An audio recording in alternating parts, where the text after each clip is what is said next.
त्यस्ता खालका ठुल्ठुला खेलहरू यहाँ भइरहेछन्। मुलुक सक्ने योजना अन्तर्गत प्रधान सेनापतिज्यूले सेनालाई अलर्ट पारिसक्नुभयो भन्ने कुरा मैले सुनेको छु। सेनाले स्टेप चाल्न खोज्यो र चाल्यो भने म चाहिँ सपोर्ट गर्ने नागरिक हो। चाइनाबाट उच्च स्तरीय भिजिट भइरहेको छ, अमेरिकाबाट पनि त्यस्तै भिजिटहरू भइरहेका छन्। खेल चलिरहेको छ क्या यहाँ, अन्तर्राष्ट्रिय खेल। अहिले एकैछिनमा बुझाउन गाह्रो पर्छ। यहाँ सन्दीपको केसमा षड्यन्त्रको गन्ध छ भन्नुभयो।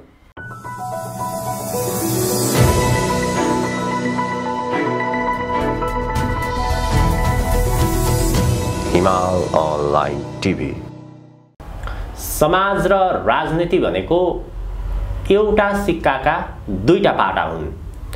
नेपालको राष्ट्रिय राजनीतिमा यति बेला देशको सम्प्रभुता रहने कि नरहने भन्ने प्रसङ्गहरू उठान भइरहेका छन्।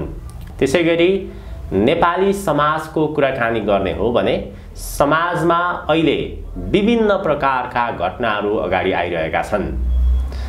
यस्ता प्रकारका घटनाहरूमा कतिपय घटनाहरू चाहिँ साँच्चै नै एउटा दयनीय अवस्था नै छ, कतिपय त्यस्ता घटनाहरूमा चाहिँ एउटा गिरो नै लागेको भन्ने प्रसङ्गहरू पनि अहिले सञ्चार माध्यममा आइरहेका छन्।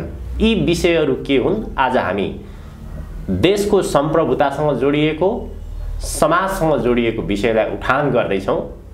राजनीतिक चिन्तक डाक्टर रामप्रसाद उप्रेतीसँग। डाक्टर साहब, स्वागत छ यहाँलाई। हस्, धन्यवाद। धेरै दिनपछि हिमाल अनलाइन टिभी र हाम्रो प्रदीप जीसँग कुरा गर्न सौभाग्य जोड्दैछ।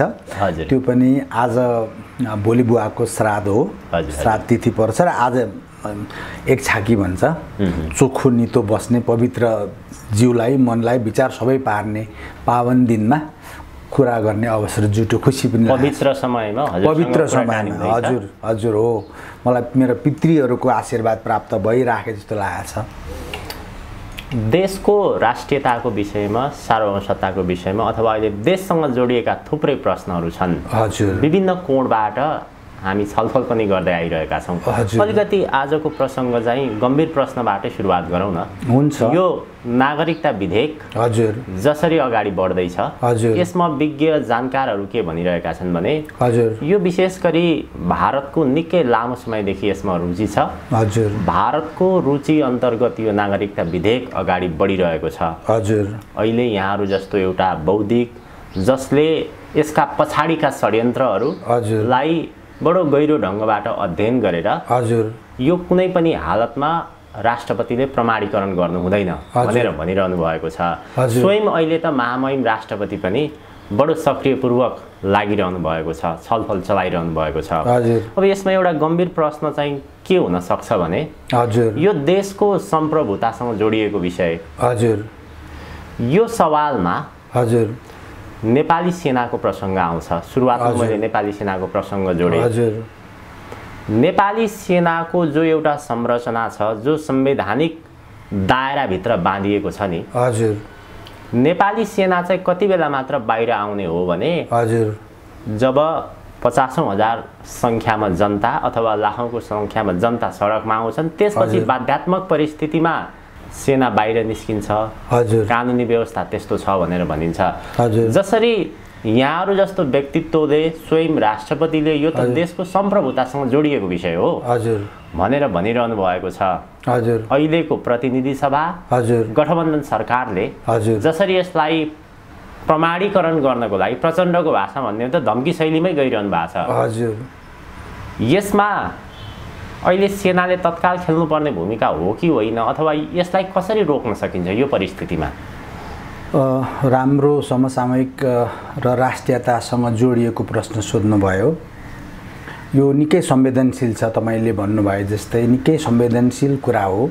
राष्ट्रको अस्मितासँग, सोभर्निटीसँग जोडिएको कुरा छ र यो आजको मात्रै कुरा छैन।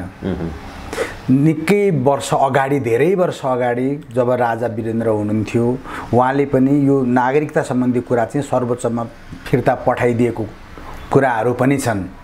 2009 सालदेखिका कुराहरू पनि आउँदा रहेछन् यसमा हेर्दै गयो भने। र सर्वप्रथम म कसरी आफ्नो भनाइ राख्न चाहन्छु भने हाम्रो मुलुकमा कुनै पनि नागरिकहरू जसले नागरिकता पाउनुपर्ने हो, उहाँहरूलाई नागरिकता लिन कठिन नपरोस्, सजिलै पाउनुहोस्। तराईमा बस्ने दाजुभाइ दिदीबहिनीहरूलाई नागरिकता लिन कठिन पर्दै नपरोस्, हाम्रा मुलुकका नागरिकहरूलाई एकदम सजिलो होस्, त्यसमा सरकारको ध्यान जाओस्, यो हाम्रो मान्यता हो। तर अहिले जुन किसिमबाट यो नागरिकता सम्बन्धी विधेयक प्रमाणीकरणको लागि राष्ट्रपतिज्यूकोमा पठाइएको छ, यसले मुलुकलाई हित गर्दैन भन्ने कुरा बुझियो। किनभने जब प्रचण्डज्यू र आरजू म्याम इन्डिया जानुभयो, त्यसपछि जोरदार रूपबाट यो कुरा अगाडि बढेको छ र गठबन्धन सरकारले यसलाई ल्यायो।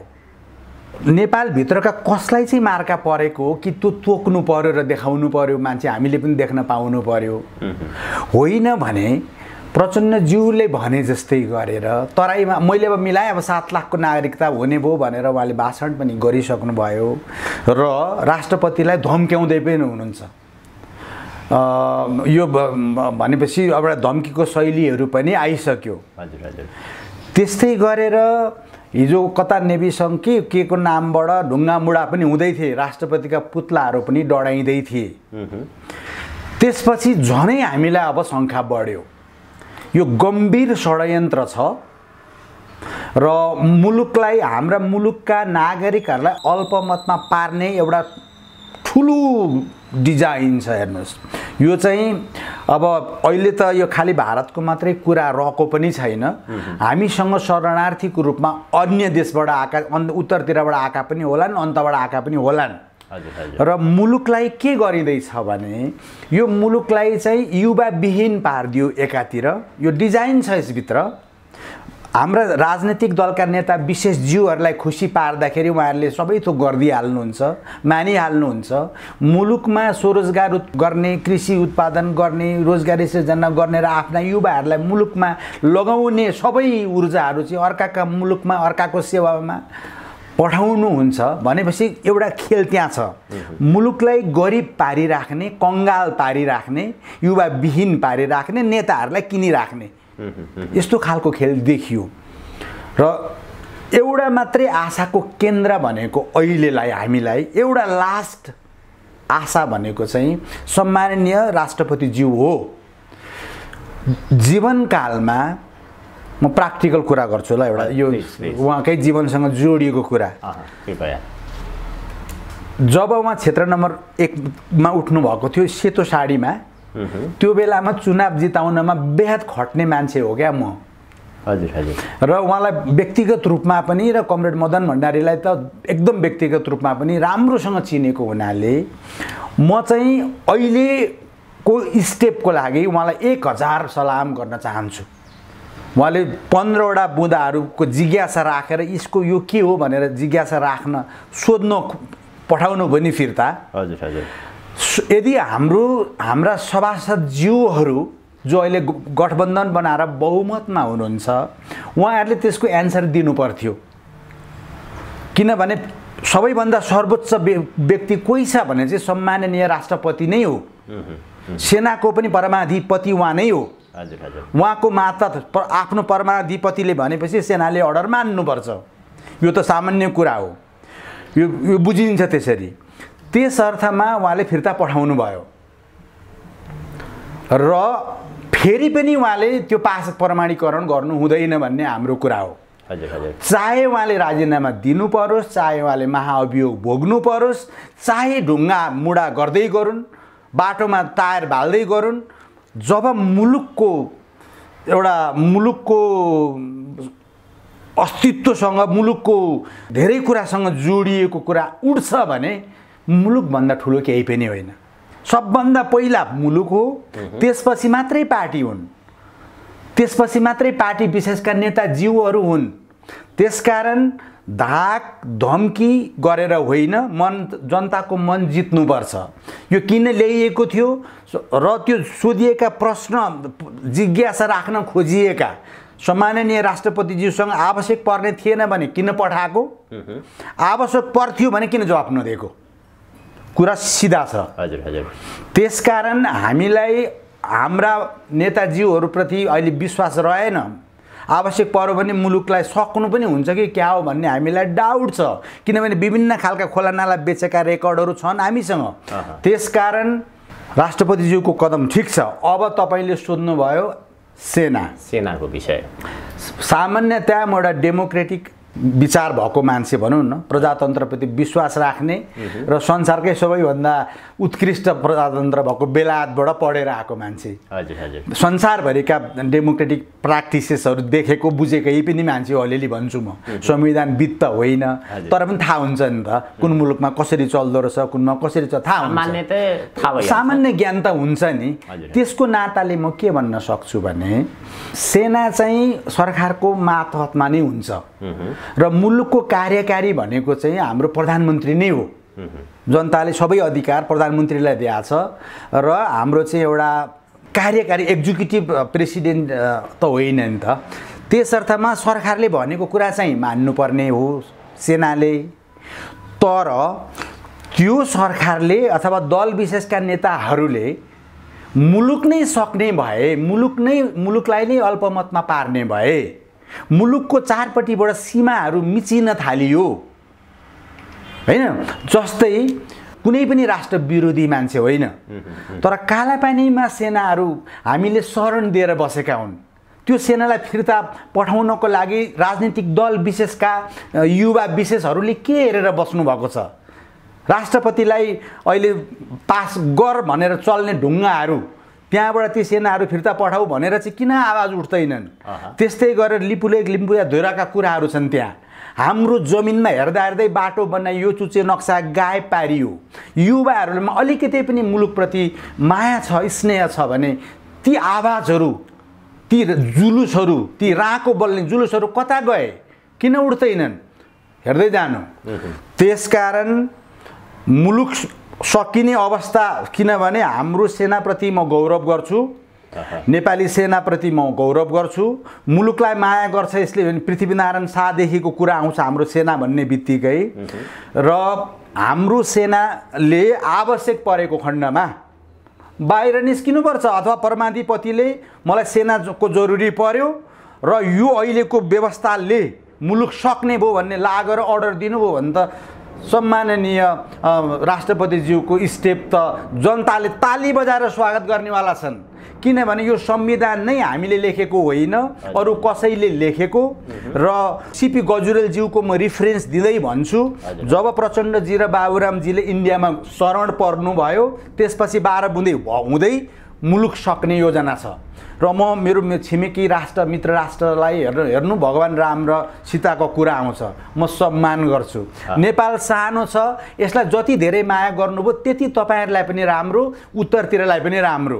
नेपाल डगमगायो भनेर नेपाल रहेन भने पशुपतिनाथ भएको मुलुक हो, देवी देवताले बास गरेको भूमि हो, देव भूमि, तप भूमि, ज्ञान भूमि हो। यो मुलुकमा तलमाथि पर्यो भने विश्व केही पनि बाँकी रहँदैन। त्यस अर्थमा पनि तपाईहरुले दुईटैले मिलेर बरु यसलाई माथि ल्याउनु। हाम्रा नेताजीहरूलाई गलत खालको एडभाइसेसहरू कसैले पनि नदिनु, प्रभावमा पनि कसैले नपार्नु। उहाँको स्वविवेकले काम गर्दैन रहेछ भन्ने कुरो बुझियो। त्यसकारण अब बालेन शाहहरू जन्मिन्छन्, युवा पुस्ता जागिसक्यो। जसरी नागरिकता विधेयकको विषयमा राष्ट्रपतिले खेल्नुपर्ने भूमिकाको विषयमा कुराकानी गर्नुभयो, सेनाको विषयको पनि कुराकानी गर्नुभयो। हजुर, सेनाको प्रसङ्गलाई अलिकति अझ प्रश्न पारौँ। हजुर, नेपालमा विशेष गरी इन्डियाले हाम्रो सीमानाकामा वर्षौंदेखि 100 हेक्टर जमिनहरू मिच्दै आएका छन्। पछिल्लो समय त कालापानी, लिपुलेक, लिम्पियाधुरा जुन नेपालको जमिन हो, नेपालको भूमि हो, त्यहाँ चाहिँ जानकारी गराएर नै बाटो खन्ने काम गर्यो। उसले यो हाम्रै भूमि हो भनेर पनि भन्यो। यो सन्दर्भमा नेपाली सेनामाथि आम नागरिकले बारम्बार प्रश्न उठान गरिरहन्छन् नि, जस्तै अरू देशका सेनाहरू भए सेनाले कस्तो प्रकारको कदम चाल्ने हो, त्यसमा चाहिँ कूटनीतिक कदम चाल्ने हो कि अथवा त्योभन्दा अलि माथि गएर चाल्ने हो? विचारणीय प्रश्नहरू त छन्। सेनाले आम नेपाली नागरिकले प्रश्न पनि उठाइरहेका छन्। यो सन्दर्भमा चाहिँ सेनाको एक लाइनमा भन्दाखेरि मौनतालाई कसरी हेर्न सकिन्छ? सेना चाहिँ हाम्रो अब एउटा डिसिप्लिनमा बसेको अर्गनाइजेसन हो। त्यसकारण उसले गभर्नमेन्टले के भन्छ गभर्नमेन्टको अर्डर भनेर उसले बस्नुपर्छ होला। त्यो अब सामान्य त्यो हाम्रो कानुनले संवैधानिक कुरा पनि छ, त्यहाँ अलि संवेदनशील कुरा पनि छ। तर साँच्चीकै मुलुक सकिन लाग्यो भने तपाईँ चाहिँ कुन चाहिँ मुलुकको सेना हुनुहुन्छ? अनि हामीले सेनाप्रति गौरव कहिले गर्न पाउने? हाम्रो सेना छ भन्न कहिले पाउने? त्यसकारण अहिलेको बेला भनेको तपाईँहरूले चाहिँ आफूले पनि अलर्ट हुनुपर्ने कुरा छ। र मलाई अहिले के खुसी लागेको छ भने हाम्रो प्रधान सेनापतिज्यूले सेनालाई अलर्ट पारिसक्नुभयो भन्ने कुरा मैले सुनेको छु मिडिया मार्फत। हजुर हजुर। त्यो कुराले मलाई अलिकतै सेना छ है भन्ने कुरो लागेको छ। र यो व्यवस्था नै फेल भइसक्यो।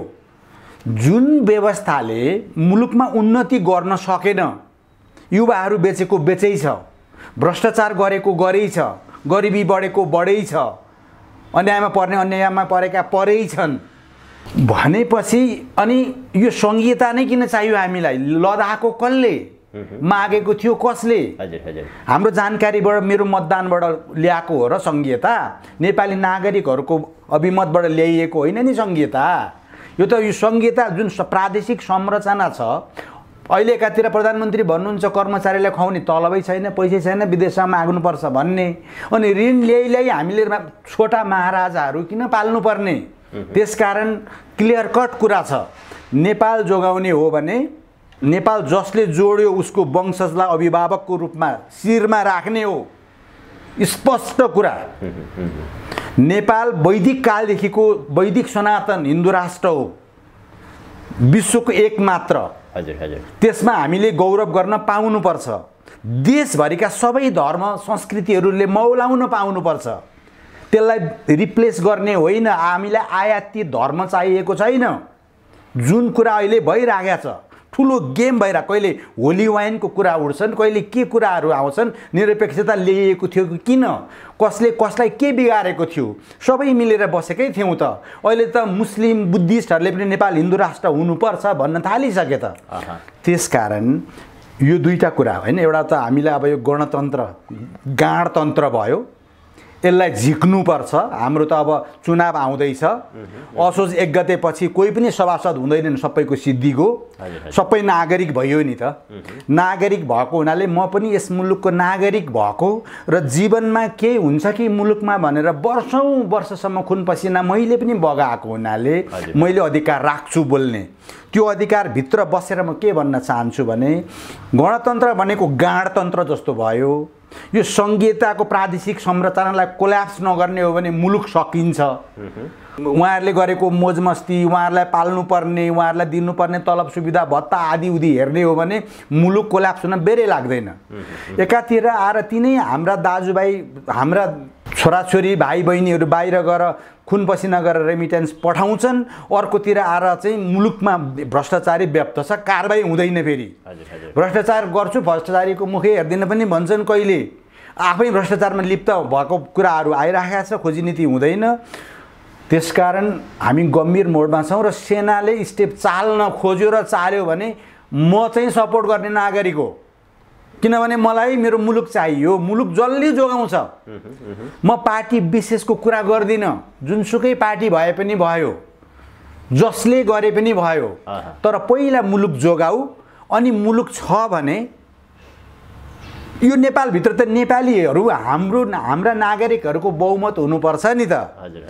तर यहाँ खेलै उल्टो भइरहेछ। मुलुक जोगाउँ भन्ने चाहिँ हजुरहरूको पहिलो प्रायोरिटी। तर अहिलेको परिप्रेक्ष्यमा चाहिँ जसरी विदेशी शक्तिहरूले नेपालमा खेलिरहेका छन्, हजुर, ती शक्तिहरूले जब अप्ठ्यारो पर्यो त्यति बेला अझ बढी खेल्छ। यो नागरिकता विधेयकको विषयमा पनि जब आर्जु राणा देउवाज्यू र प्रचण्डजी हजुर भारत पुगेर आउनुभयो, त्यसपछि यसको श्रृङ्खला तीव्र रूपमा अगाडि बढेको देखिन्छ। र यो गठबन्धनको सरकार, अहिलेको परिस्थिति, अब चुनाव पनि आउँदैछ, चुनावलाई पनि टार्गेट गरेर हजुर त्यसलाई अप्ठ्यारो पारेर मध्यनजर गरेर चाहिँ भारतले अहिले विशेष गरी नागरिकता विधेयकको निमित्त दबाब दिइरहेको भन्ने सञ्चार माध्यममा समाचारहरू प्रकाशनमा आइरहेका छन्। हजुर, यो स्थितिमा चाहिँ यो एउटा सम्भावित प्रश्न पनि हुन सक्ला। हजुर। राष्ट्रपतिलाई आन्तरिक दबाब देखिएकै छ। हजुर। त्यसमा बाह्य दबाब पनि होला। हजुर। राष्ट्रपतिलाई पहिलो कुरो प्रमाणीकरण गर्नको लागि दबाब दिने, त्यो गर्न सकिएन भने चाहिँ जसरी प्रचण्डजीले त भनि नै सक्नु भएको छ, उहाँले प्रमाणीकरण गर्नु भएन भने राजीनामा दिनुपर्छ भनेर भन्नुभयो। हजुर। राजीनामा दिन बाध्य बनाउने, त्यहाँ आफू अनुकूलको मान्छे ल्याउने, त्यसपछि यो विधेयक सजिलै अगाडि बढाउने उपराष्ट्रपतिबाट भन्ने कुराहरू पनि होला। हजुर। यो खेलमा के अनुमान गर्न सकिन्छ? त्यस्तो सजिलो उहाँले सोचे जस्तो अलिक छैन। हजुर हजुर।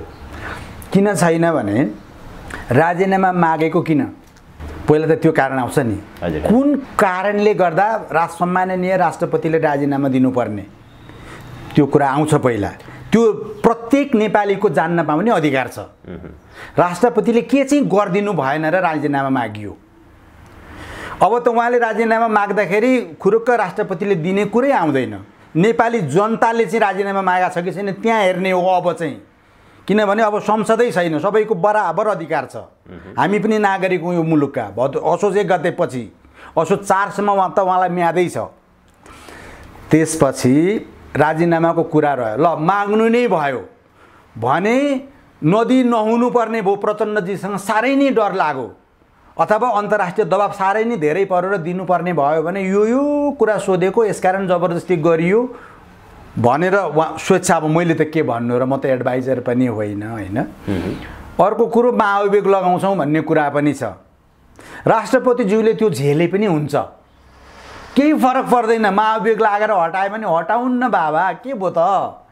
एक दिन त हामी चोला छोडेरै जान्छौँ नि, को छ र अजम्मरी, मरिन्छ होइन। कानुनी रूपमा हेर्दाखेरि कानुनविदहरू के भन्छन् भने सरकारले चुनावको मिति घोषणा गरिसकेपछि, हजुर, यो त कामचलाउ सरकारको रूपमा हो, कामचलाउ गभर्नमेन्टको रूपमा गयो र यस्तो प्रकारको सरकारले हजुर यस्ता नागरिकता जस्तो एउटा संवेदनशील कुरालाई त हजुर अगाडि बढाउनै मिल्दैन कानुनी रूपमा। हो, त्यसकारण जो कानुनविदहरूले यस्तो कुरा उठाउनु भयो, उहाँहरू राष्ट्रप्रेमी हो भन्ने कुरा बुझिन्छ।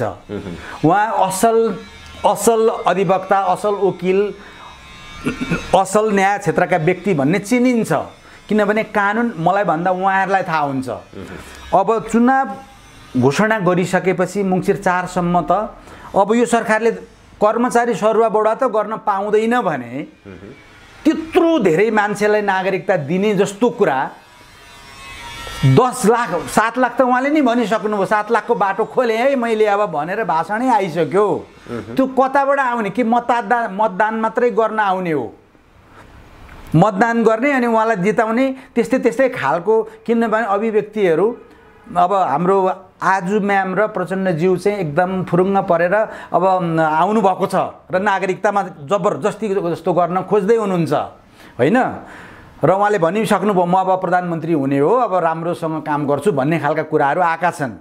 जोसुकै प्रधानमन्त्री भए पनि हामीले के भयो र चुनावबाटै जाने कुरा छ, हामीलाई आपत्ति भएन। उहाँहरू 5 दल गठबन्धनमै हुनुहुन्छ र प्रचण्डजीले भन्नुभएको छ गठबन्धनलाई त 15-20 वर्ष टिकाउँछु, फलानालाई जिताऊ भनेर डिक्लेयर पनि गरे हो। त्यसकारण गठबन्धन बनेको छ। उहाँहरूको नीति विचार मिल्नु नमिल्नु आफ्नो ठाउँमा चाहिँ सत्ता चाहियो, प्रधानमन्त्रीको कुर्सी चाहियो।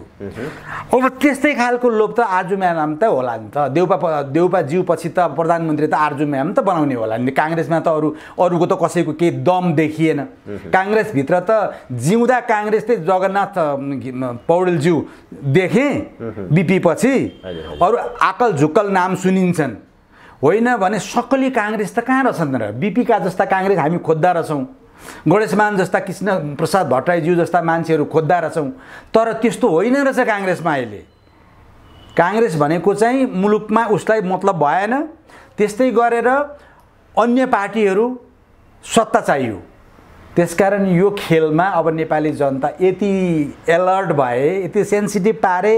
त्यसकारण पशुपतिनाथको कृपा भयो कि जस्तो पनि लाग्छ कहिलेकाहीँ त मलाई। नेपाली जनता चाहिँ पछिल्लो समय धेरै नै चेतनशील भए, अलर्ट भयो भनेर यहाँले जो भन्नुभयो, हजुर, सामाजिक सञ्जालमा त्यस्तो प्रकारको प्रतिक्रिया देखिन्छ पनि, हजुर, त्यसलाई आधार मान्ने हो भने, हजुर, जस्तै चुनावमा हामीले नेपाली जनताको आवाज, उनीहरूको धारणा कस्तो बुझिन्छ भने यो पुराना दलहरू, हजुर, पुराना मानिसहरूबाट अधिक भइसक्यौँ। अब हामीले नयाँ नेतृत्वलाई अगाडि एक्ज्याक्टली ल्याउनु पर्छ, मौका दिनुपर्छ भनेर उहाँहरूले भनिरहनु भएको छ। हजुर। अब चुनावमा चाहिँ त्यसको प्रत्यक्ष प्रभाव कस्तो देखिएला भन्ने एउटा प्रश्न। अर्को फेरि चुनाव भने चाहिँ पैसाको खेल हो भनेर भनिन्छ। हजुर, पैसाको बाढी नै हो। ल हेर्नु, तपाईँले भनेको दुवै कुरा ठिक।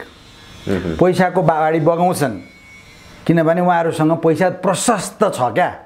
यहाँ मुलुकमा मात्रै राख्ने ठाउँ नभएर स्विस ब्याङ्कदेखि लिएर युएईदेखि लिएर अन्य अन्य विदेशतिर कता कता आफन्तजनकोमा मिलाएर राखेको छ।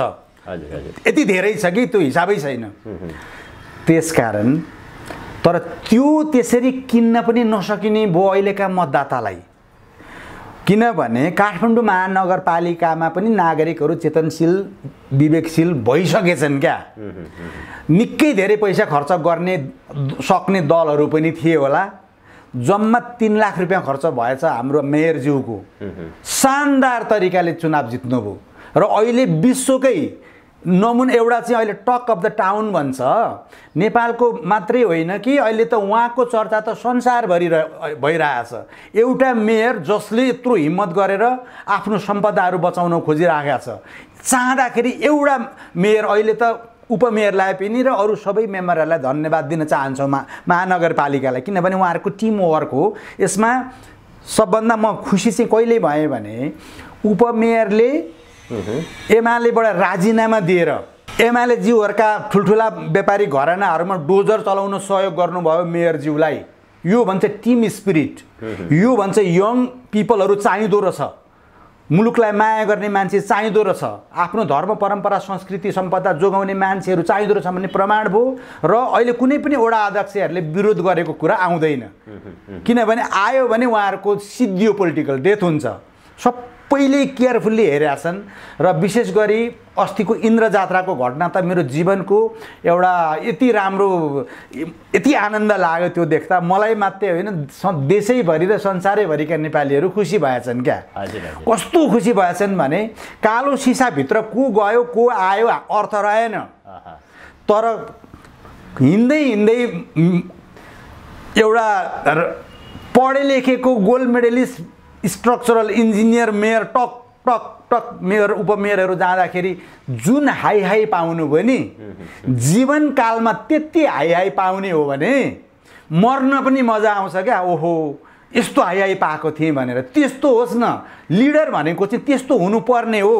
हाम्रा सम्माननीय प्रधानमन्त्रीज्यूहरू, राष्ट्रपतिज्यूहरू, अरू मन्त्रीज्यूहरू वाह यस्तो भयो त भनेर पिपलले हाई हाई गरून्, कति राम्रो काम गरेको भनुन्, ताली बजाउन् न। तर उहाँहरूप्रति गएन। सबैको आश भरोसा भनेको हाम्रो काठमाडौँको मेयरमा गयो। त्यस्तै धरानको मेयरमा पनि एकदमै यस्तो राम्रो थियो। अलिकति उहाँको पछिल्ला अभिव्यक्तिहरूमा चाहिँ धेरै मान्छेहरूको गुनासो रहेको छ। र इन्जिनियरले त के काम गर्छ र, उनीहरूलाई के आउँछ र भन्ने कुरा जुन उहाँले भन्नुभयो, प्राविधिकहरूले गर्न सक्दैनन् भन्नुभयो। म पनि एउटा प्राविधिक भएको हुनाले मलाई पनि अलिक चित्त चाहिँ दुखेको छ। प्राविधिक मान्छेहरूसँग राजनीतिक चेतनाको कुरो अथवा चाहिने देश बनाउनको लागि चाहिने खाका निर्माणका कुराहरू हुँदैन भन्ने कोणबाट हजुर उहाँले त्यो प्रसङ्ग उठान गर्नुभयो। हजुर त्यो उठाउनु भएको थियो होला। एकचोटि चे गुएभाराको जिन्दगी यसो पढे हुन्छ, उहाँले पढ्नु भएको छैन भने। अब अनि सी जिनपिङकै इतिहास पढे भयो नि त। चाइनाको राष्ट्रपति नै इन्जिनियर, केजरीवाल आफै इन्जिनियर, दिल्ली बनाउने केजरीवाल इन्जिनियर, चाइनाको राष्ट्रपति सी जिनपिङ भनौँ न अहिले उहाँको पार्टीको त्यो उहाँ नै इन्जिनियर, चे गुएभारा डक्टर नर्मन बेथुन डक्टर। यस्ता विश्वमा कतिवटा एक्जाम्पल चाहिन्छन्, उहाँलाई म पठाइदिउँला। र उहाँ जस्तो एउटा त्यत्रो बालेन्द्र शाहज्यूको भन्दा बढी क्रेज थियो हर्क साम्पाङज्यूको। म पनि एडमायर गरेको, उहाँ जस्तो मान्छे पायो मेरो ससुराली गाउँले भनेर। तर आफ्नो काममा लागिराख्नु भएको छ, त्यसमा चाहिँ म स्याबासी चाहिँ दिन्छु। किनभने धरानमा पानी प्रायोरिटी हो, गर्दै हुनुहुन्छ र ल्याउनु पनि हुन्छ, शुभकामना पनि छ। तर थोरै अभिव्यक्तिहरू चाहिँ यो नगर्नु। किनभने हामी अहिले के चाहन्छौँ भने पूर्वदेखि पश्चिमसम्म, सुदूरपूर्वदेखि सुदूरपश्चिमसम्म यस्तै खालका यङ मान्छेहरू आउन् नयाँ फेसेसहरू आउन्, स्वतन्त्रले काम गर्न सक्दो रहेछ भन्ने गुड मेसेज जाओस् र युवाहरूमा नयाँ जागरण आओस् भन्ने हामी चाहन्छौँ। किनभने अर्को जेनेरेसनले 46 साल पछिका यी लिडर्सहरूबाट मुलुक परिवर्तन हुन्छ भन्ने कसैले अपेक्षा गर्छ भने त्यो कहिल्यै पनि हुँदैन। अब हामीलाई नयाँ मान्छे चाहियो, नयाँ फेस चाहियो र अब स्वतन्त्रहरू पनि उठिराख्नु भएको छ, राम्रो राम्रो उम्मेदवारहरू पनि उठ्नु होला र मङ्सिर 4 गतेपछि नेपाल अर्को इरामा पस्छ। यहाँले काठमाडौँ महानगरपालिकाका मेयर हजुर बालेन शाहको काम गर्ने शैली, उहाँको क्षमता, उहाँको हिम्मत र आँटलाई हजुर जसरी प्रशंसा गर्नुभयो, सलाम गर्नुभयो, हजुर यहाँले मात्र होइन विश्वभरिका नेपालीहरूले उहाँको प्रशंसा गरिरहनु भएको छ। हजुर तर केही दलका मानिसहरूले भने हजुर जस्तै नामै तोकेर भन्दाखेरि महेश बस्नेतले जसरी उहाँको विरुद्धमा भनौँ अथवा उहाँको विपक्षमा जस्तो प्रकारको आवाजहरू दिइरहनु भएको छ, हजुर यसलाई चाहिँ कसरी हेर्ने? होइन, त्यो चाहिँ मान्छेको अब उहाँको विगतै हेर्दा पनि भइहाल्यो नि। म धेरै डन तह लगाएर आएको मान्छे हुँ भन्नुभएको आफैले भाषण गरेको सुनिसकेँ मैले। भनेपछि उहाँको अभिव्यक्तिलाई लिएर मैले धेरै कुरा भनिराख्नै पर्दैन, सुन्ने श्रोताले आफै बुझ्छन्। अब मतदान गर्ने मतदाताले पनि बुझिसकेका छन् क्या कुरा कसो पो रहेछ भन्ने कुरा। एउटा खुसीको खबर तपाईँलाई भन्छु, तपाईँलाई थाहा पनि होला। हिजो मात्रै पाटनको ललितपुरको मेयरज्यूले पनि चलाउनु भयो डोजर, भत्काइदिनु भयो अनधिकृत रूपमा बनाइएका त्यो पेट्रोल भर्ने त्योहरू। र उहाँले के भन्नुभएको छ भने स्टे अर्डरसम्म ल्याउन मौका नदिइकन अनधिकृत रूपबाट बनाएका सबै संरचनाहरू भत्काइन्छ र पाटनलाई, ललितपुरलाई एउटा विश्वको एउटा उत्कृष्ट मध्य बनाइन्छ भन्ने खालको। हेर्नु कस्तो गर्ने मान्छेको पारा। त्यस्तै गरेर तपाईँ भक्तपुरतिर जानुहोस्। रोहितजीलाई त म जहिले पनि मान्छु, चाहे म उहाँको पार्टीको होस् अथवा नहोस्। उहाँको पार्टी विशेषले भक्तपुरलाई कस्तो पारा छ। बेलुका साँझतिर जानु न तपाईँ घुम्न। आजभन्दा पहिलाको र अहिलेको भक्तपुर तपाईँ चिन्नुहुन्न। तपाईँले युरोप कहाँ अमेरिका कहाँ पसे जस्तो लाग्ने बनाइसकेका छन्, गर्दा हुँदो रहेछ। त्यस्तै गरेर पोखरामा डोजर सुरु भयो, पश्चिमतिर अन्य ठाउँमा पनि डोजर सुरु भइसक्यो। हाम्रो चाहिँ सुदूरपश्चिममा रहनुभएको हमालज्यूले पनि अब उहाँ पनि चर्चामा हुनुहुन्छ र देशभरिका मेयरज्यूहरूले यसै गरी काम गर्नु न। महानगरपालिकामा सुरु भइसक्यो, गर्दा हुँदो रहेछ। एकजना मान्छेले हिम्मत गर्यो भने फरक पर्दो रहेछ भन्ने कुरा त देखियो त। त्यसकारण तपाईँहरूले पनि गर्नु, मुलुक बनाऊ हामी सबै मिलेर। मुलुक समृद्ध भयो भने झगडा पनि हुँदैन।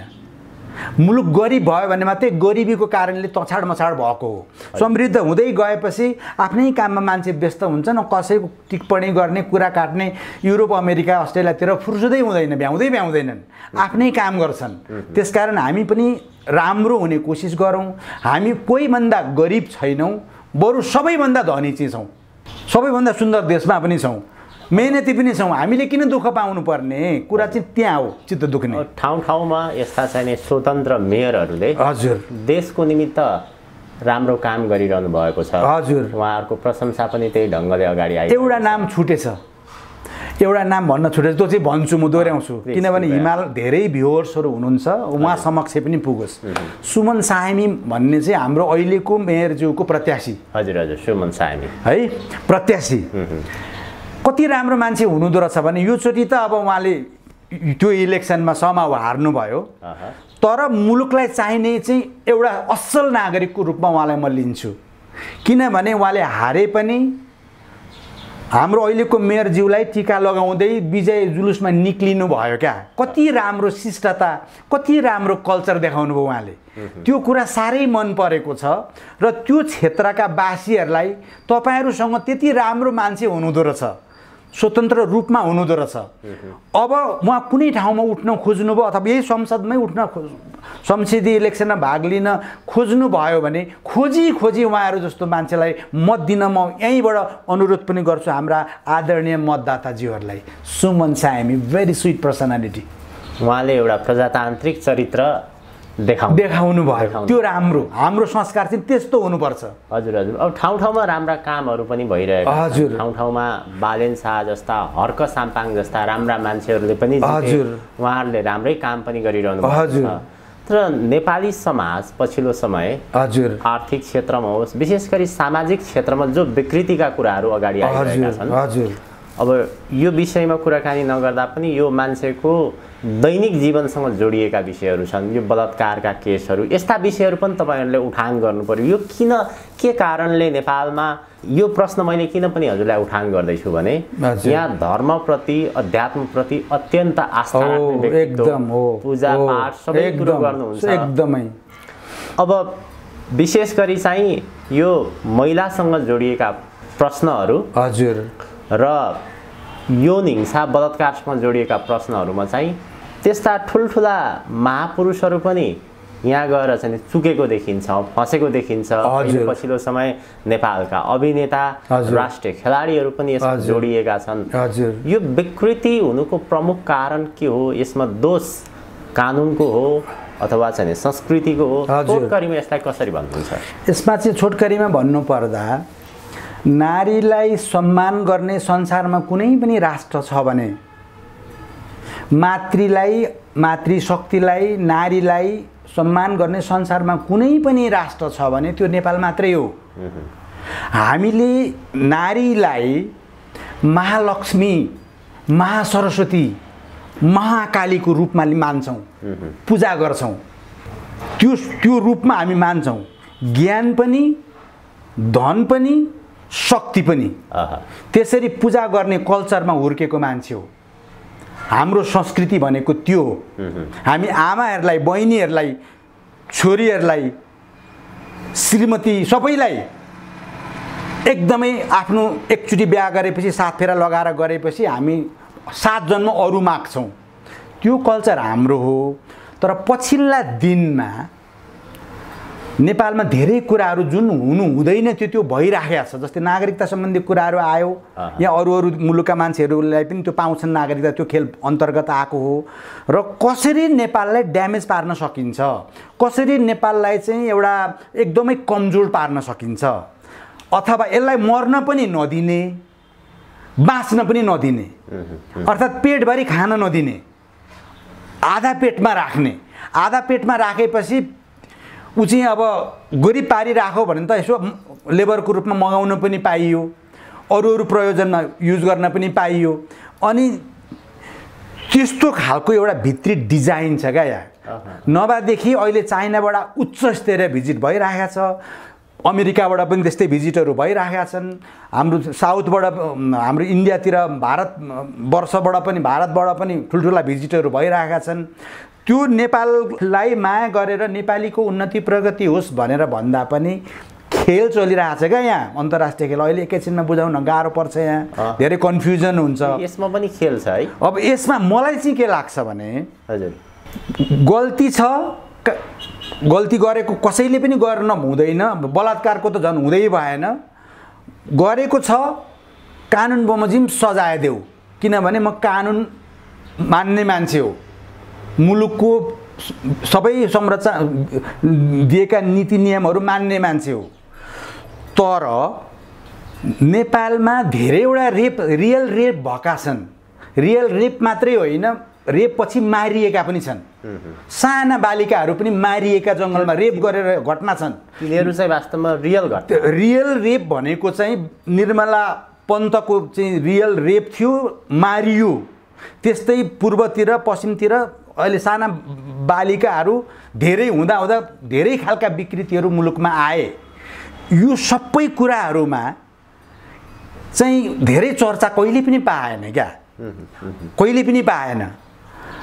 पछिल्ला दिनमा हाम्रो सुपर सेलिब्रिटी भन्दा पनि हुन्छ त्यो इतिहास बनाउन सफल एउटा व्यक्ति हुनुहुन्थ्यो नेपाललाई अन्तर्राष्ट्रिय स्तरमा चिनाउन सक्ने फेस बनिसक्नु भएको थियो सेलिब्रिटी नै भनौँ पल्सा होइन हिरो अब राम्रो हिरो बाइ द वे मेरो त अब भाइहरू पनि हिरो नै छन् अब है अब तपाईँलाई थाहै छ अनि त्यस्तो पुगिसकेको मान्छे अनि मलाई चाहिँ खालि अब कानुनलाई जे दिन्छ कानुनले गरोस् मैले बोल्ने होइन कानुनविदहरूले नै बोल्ने हो तर नागरिक भएको हिसाबले खुल्दुली त हुन पाउँछ होला नि त डेफिनेटली सँगसँगै हिँडिन्छ राजी खुसी छ हैन, राजी खुसी छ, सँगै गइन्छ, रमाइलो पनि गरिन्छ र भोलि त्यसको कुनै रेप गर्दाखेरि त अलिकति प्रतिकार हुन्छ होला नि त, कराइन्छ होला,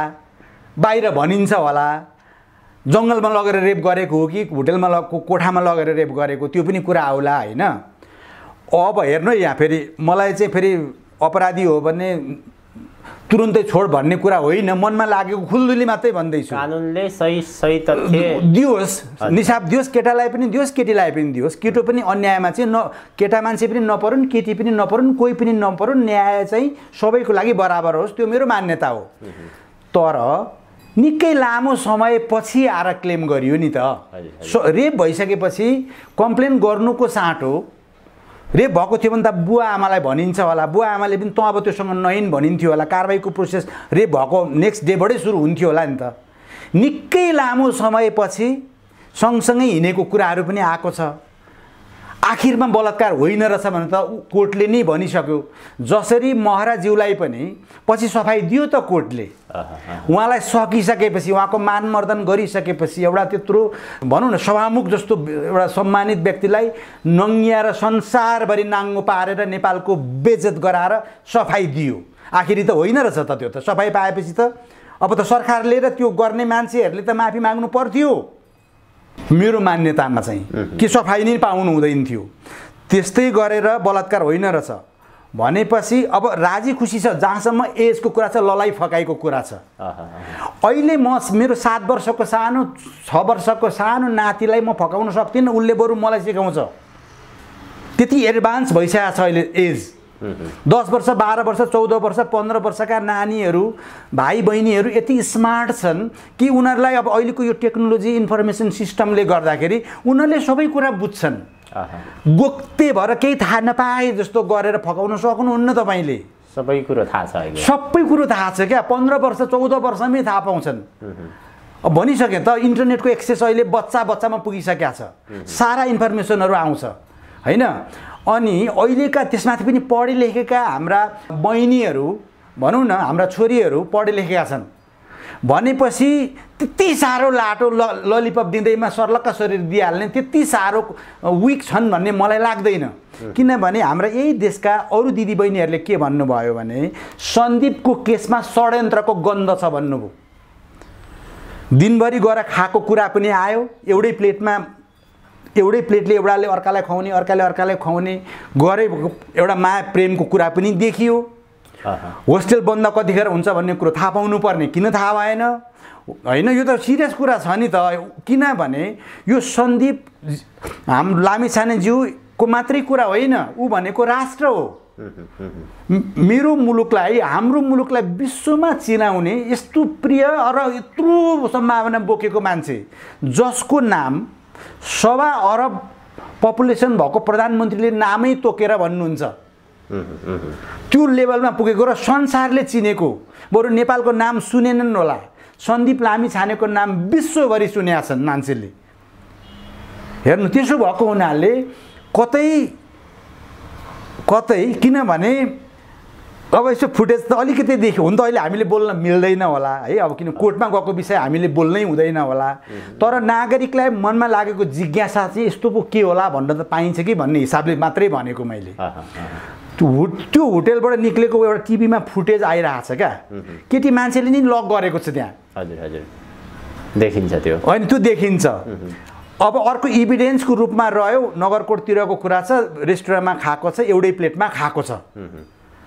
अनि रेप भएको थियो भने भोलिपल्ट कम्प्लेन गरिन्छ, प्यारेन्ट्सलाई भनिन्छ, होस्टेलमा भनिन्छ, हरेक हुन्छ नि, त्यहीँ कराइन्छ, त्यहीँ गार्ड हुन्छ नि, त्यहीँ दुनियाँभरि हुन्छ, केही न केही हुन्छ क्या। 15-20 दिनपछि आएर यसले मलाई रेप गरेको थियो भनेर कतै हाम्रो एउटा सुपरस्टार अहिलेको दुनियाँकै सबै नेपालीको नानीको आँखा भएको प्यारो एउटा छोरालाई कतै षड्यन्त्र पो भएको छ कि भन्ने कुराले चाहिँ मलाई चाहिँ पिरोल छ।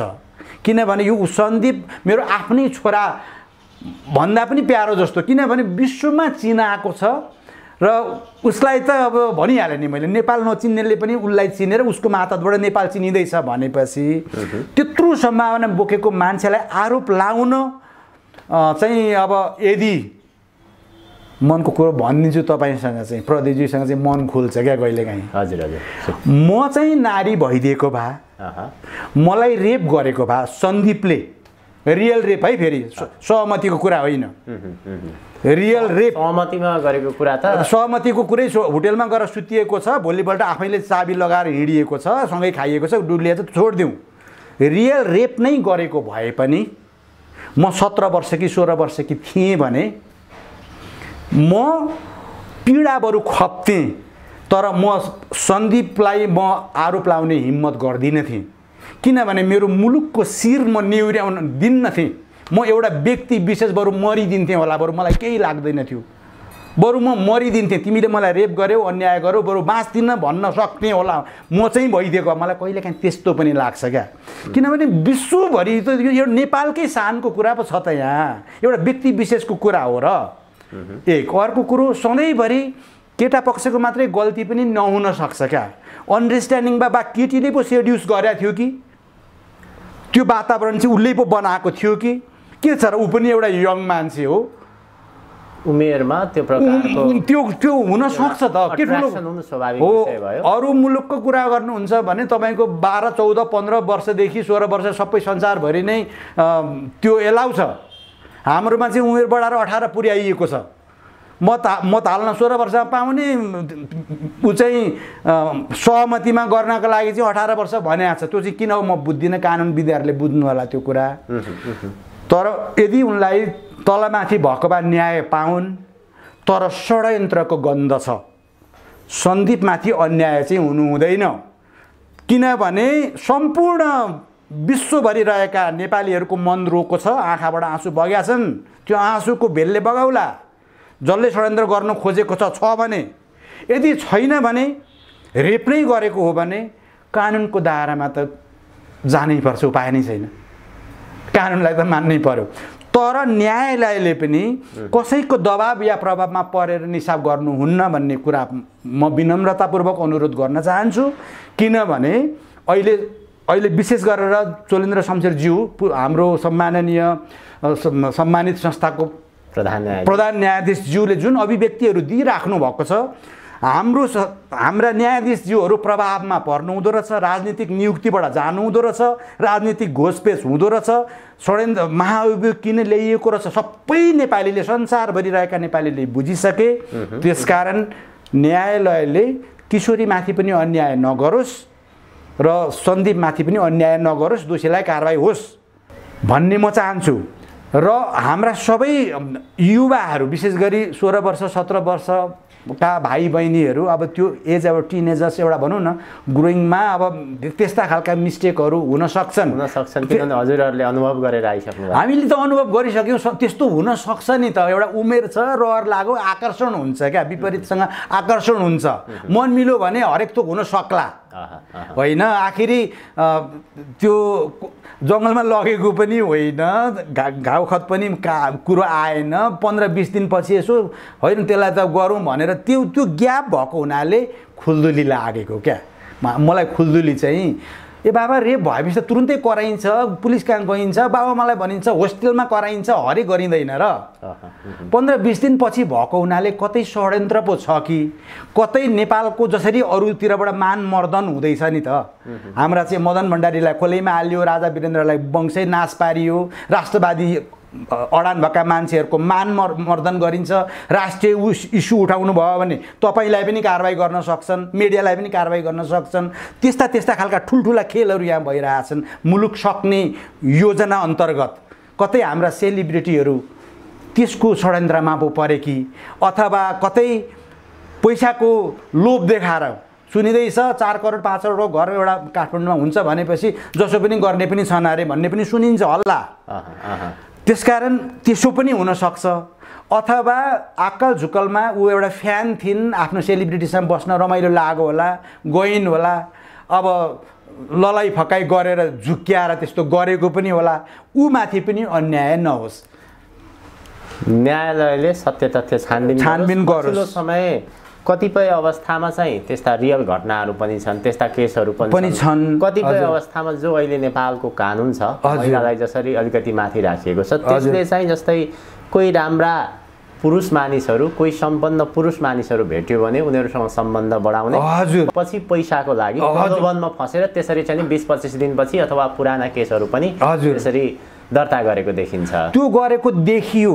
हजुर त्यसकारण हामी महिलालाई महिलाको अस्मितालाई सम्मान गर्छौँ। नेपालीहरूले गर्छन् क्या, यो चाहिँ हाम्रो इनहेरिटेड भनौँ न, हाम्रो जिनमै आएको कुरा हो यो होइन। पर्यो भने आफ्नो मातृ रक्षालाई ज्यान दिन पनि नेपालीहरू पछाडि पर्दैनन्, त्यो हाम्रो हो। तर यो किन यस्तो भएको होला जस्तो लाग्छ क्या। कानुन भन्ने कुरा चाहिँ अब चाहिँ कस्तो सोच्नु पर्यो भने यदि पछि प्रमाण पुगेन र निर्दोष ठहरियो भने तिमी सजायको भागी हुन्छे है भनेर त्यो पनि एउटा क्लज कतै कानुनमा राख्ने हो कि, ताकि कोही बेगुना चाहिँ नपरोस् भन्ने हिसाबमा भनेको है मैले। ठहर गऱ्यो प्रमाण पुग्यो त ठिकै हो, तर केही पनि छैन साँच्चीकै कुनै षड्यन्त्रमूलक किसिमले कसैले कसैलाई फसाउन खोजेको रहेछ भने उसलाई चाहिँ सजाय हुने कि नहुने। जसले आरोप लगाउँछ त्यो आरोप पुष्टि भएन भने उसलाई फेरि सजाय नदिने हो भने जसलाई भने पनि त भयो नि। ए बाबा तपाईँ अहिले जाँदै हुनुहुन्छ, मेरो इन्टरभ्यू पछि तपाईँ जानुहुन्छ, अनि तपाईँले कुनै एउटाले प्रदीपजीले मलाई चाहिँ यस्तो गर्नुभयो भनेर एउटा फोटो सोटो खिचेर के ठुलो कुरा छ र, एउटा फोटो खिच्यो लगो होइन, अब हरेक हुन्छ नि। केस गर्ने बित्तिकै पहिलो काम त तपाईँलाई हतकडी लागिहाल्दो रहेछ, तपाईँलाई हालिहाल्दो रहेछन् लगेर, अनि खोजी नीति हुँदो रहेछ।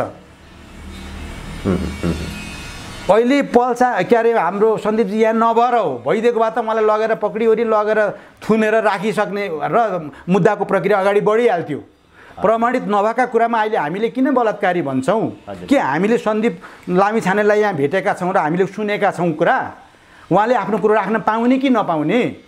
राख्नुभन्दा पहिले कसरी बलात्कारी ठहरियो यो कुरा पनि चाहियो हामीलाई। किनभने पुरुष पो असुरक्षित देखिन थाले अब त समाजमा। महिलामाथि जाउन राम्रो कुरा हो, जानुपर्छ। 50% मात्रै किन 33 भन्छन् नि।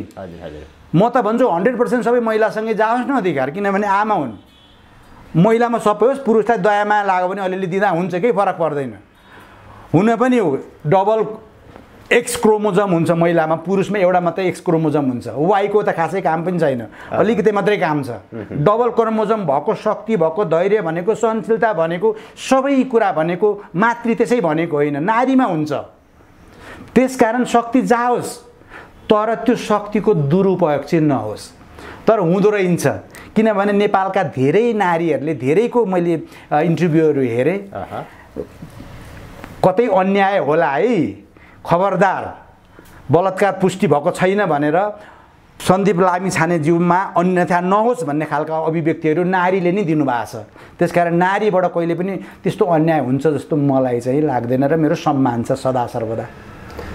हस् डाक्टर साहब, राष्ट्रको विषयमा कुराकानी गरौँ, समाजसँग जोडिएका विषयमा कुराकानी गरौँ। हजुर, यहाँको महत्त्वपूर्ण समय र विचारप्रति अत्यन्त आभारी छु। यहाँलाई धेरै धेरै मेरो तर्फबाट पनि धेरै दिनपछि निकै लामो ग्याप पनि थियो, म बाहिर गएको पनि थिएँ। हजुर हजुर। अब हिमाल अनलाइन टेलिभिजनसँग र तपाईँको भोइस र यो प्रस्तुतिकरण चाहिँ मलाई मात्रै होइन सबैलाई मन पर्दो रहेछ। आज पवित्र दिनमा मैले इन्टरभ्यू दिएँ, मेरा अभिव्यक्तिहरू राख्ने मौका दिनुभयो, त्यसको लागि म हिमाल अनलाइन टेलिभिजन तपाईँको टिमलाई पनि म मेरो तर्फबाट पनि धन्यवाद दिन चाहन्छु। धन्यवाद, आभारी छ डाक्टर साहब।